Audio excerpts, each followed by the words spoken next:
Buen día, mi nombre es Joaquín Garza y a continuación les presento los resultados de la actividad integradora final del curso de Historiografía 1.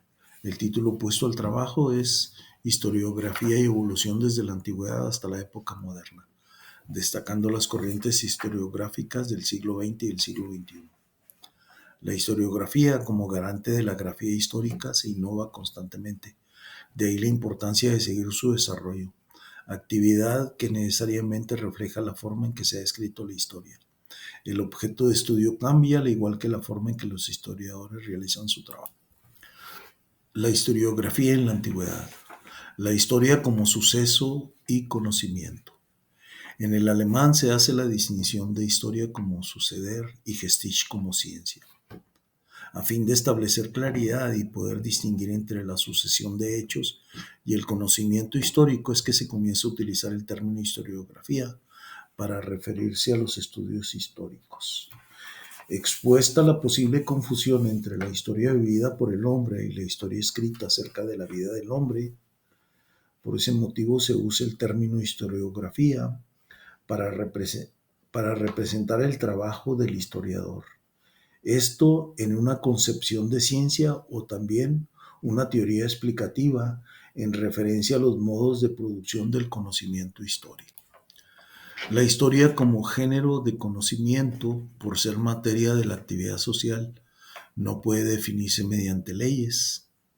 Sin embargo, se pueden aplicar leyes estadísticas para calcular la probabilidad de eventos y leyes empíricas que son patrones observados mediante datos. Lo anterior, y de acuerdo con el psicólogo español José María Maraval, quien estima la posibilidad de existir leyes en la historia y no leyes de ley. En las siguientes diapositivas se muestra la línea del tiempo en la antigüedad.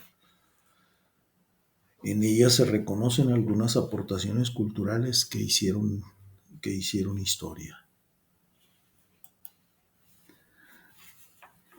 Judíos y griegos fueron los primeros en tener una concepción lógica de la historia, ciclo y crecimiento lineal.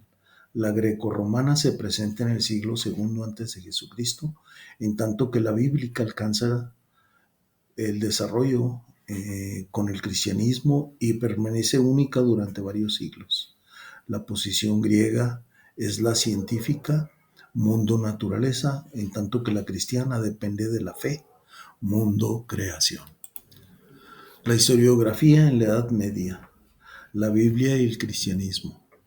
La mayoría de las ideas que conforman la historia cultural de Occidente procede de la Biblia. La interpretación judía de la historia, a pesar de ser influenciada por caldeos y egipcios, estos no afectaron la doctrina central acerca de Dios como voluntad absoluta y libre. Babilonia y Egipto aportaron dos elementos importantes a la historiografía: una cronología y el mito interpretativo de la existencia humana. Los griegos inventaron el calendario solar y al enlistar y fechar la sucesión faraónica daban a su historia un sentido lineal y uniforme de la historia. En toda cultura primitiva, el mito explica el origen teológico de la sociedad, pero en algunas culturas, como la hindú, sus deidades y su cosmovisión en el tipo panteísta. Otras, como la egipcia, la babilónica y aún la helénica, eran politeístas, pero a diferencia de las anteriores, Israel mantenía su postura monoteísta. El cristianismo interpreta la historia a partir de dos cosas o eventos. El tiempo se ordena a partir de Jesucristo. La vida, pasión y muerte del Mesías es un hecho histórico. De este hecho, los historiadores creyentes e inconversos han tomado por norma cronológica fechar los años antes y después de Jesús. La redención del Mesías se efectúa en un momento histórico, en tiempos del emperador Tiberio. Se sacrifica al Hijo del Hombre tal como lo habían anunciado los profetas. Cristo resucita y transmite la doctrina y carisma a sus 12 discípulos, a partir de los cuales se funda la iglesia primitiva, con la misión de extender el Evangelio a todo el mundo conocido. Esta diapositiva es la línea del tiempo de la historiografía en la Edad Media. En ella se describen o se presentan en orden cronológica algunos autores que fueron importantes para la historiografía. El primero destacado es Amós de Tecoa en el 760 a.C. Le sigue Beda el Venerable, 735 después de Cristo, San Agustín de Hipona y Eusebio de Cesarea. Isidoro de Sevilla, del 560 al 636, Joaquín de Flora, de 1135 a 1202 después de Cristo, Dante Alighieri, 1265-1321, Nicolás Maquiavelo, de 1469 a 1527.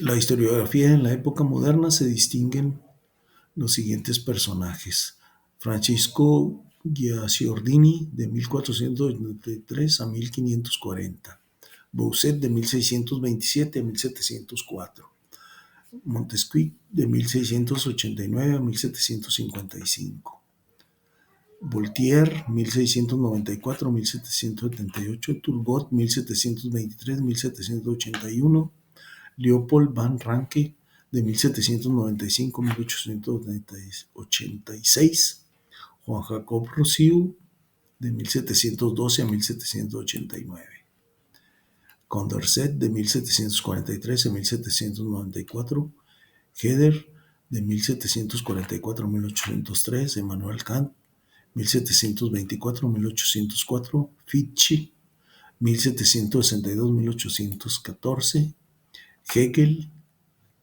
1770 a 1831, Carlos Marx, Winterman, Rinkel, Berry, Simmel, Dilthey y Meyer.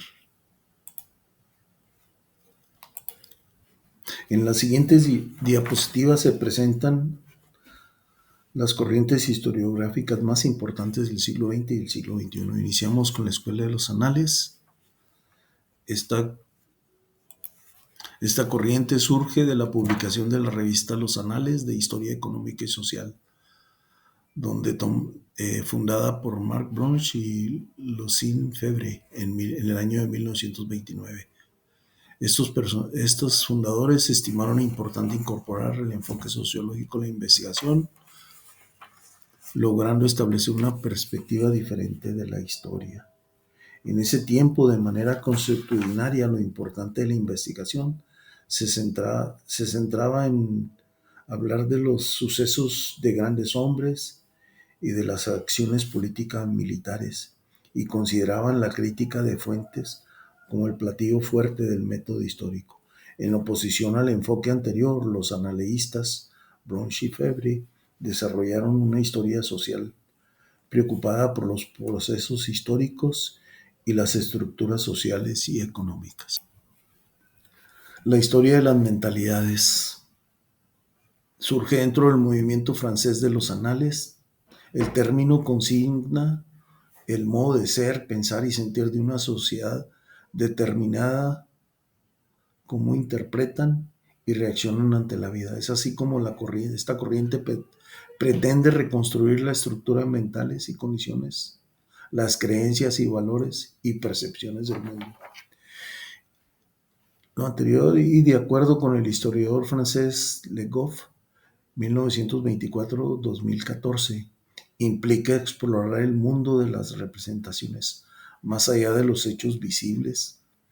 La abundante producción historiográfica francesa sitúa la aparición de la escuela mentalista en la década de los 70 del siglo pasado, teniendo como precedente inmediato la historia serial y la historia estructural, las cuales hallan fundamento teórico en la publicación del texto de 1949, El Mediterráneo y el mundo mediterráneo, de Fernando Braudel.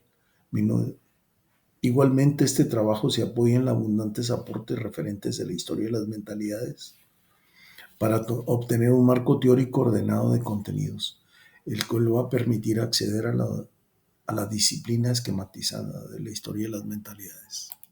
El giro lingüístico, expresión que se le atribuye a Richard Rorty, que por primera vez hace uso del término, en tanto que Habermas señala que el giro lingüístico es la respuesta de la filosofía para dejar salir el paradigma filosófico de la conciencia.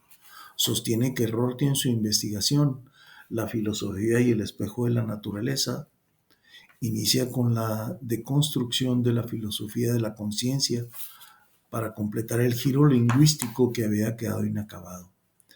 El giro lingüístico es un fenómeno de postura radical con fundamento metafísico que afecta la función característica del lenguaje. Como movimiento filosófico, el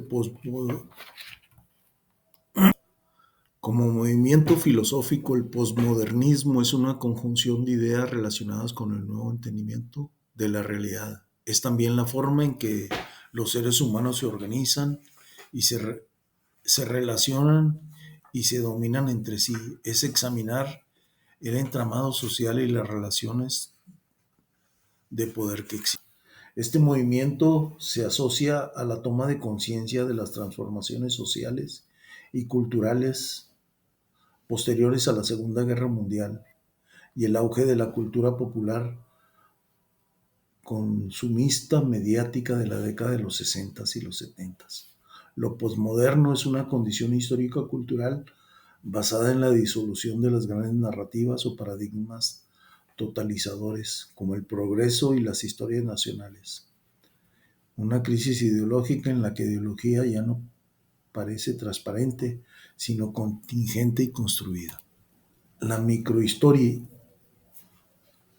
como disciplina académica, es una rama de la historia social de agilidad narrativa que da cuenta de detalles y cosas cotidianas que ocurren en determinadas localidades a las personas, que cuenta los hechos y fenómenos del pasado, que para lo macro pasaría inadvertido. El historiador italiano Giovanni Levi, considerado como el padre de la microhistoria, ha dicho que la microhistoria es la historia general, pero analizada partiendo de un acontecimiento microscópico. Se modifica la escala de observación para ver cosas que en la visión general no se perciben. La historia oral, como parte de la historia social, se describe a través del método que utiliza, esto es, el testimonio oral como elemento principal para recabar información. Pero en el siglo XIX los positivistas desestimaron el testimonio oral como dato susceptible de investigación histórica, lo anterior por hacer de la historia una disciplina científica, privilegiando así el uso de documentos escritos sobre fuentes orales, las cuales eran consideradas subjetivas e inexactas. Posteriormente, los historiadores franceses de las Annales innovaron nuevas formas de contar la historia, donde lo importante no era redactar el hecho como tal, sino que mudó su interés en lo que el hombre cuenta, siente e imagina, abriendo de esa manera un vasto horizonte de fuentes testimoniales de cómo redactar la historia. En estas dos últimas diapositivas se presenta la historia, de manera gráfica, la historiografía del siglo XX y del siglo XXI y cuáles son sus principales personajes y, y sus aportaciones. Este es el final, gracias.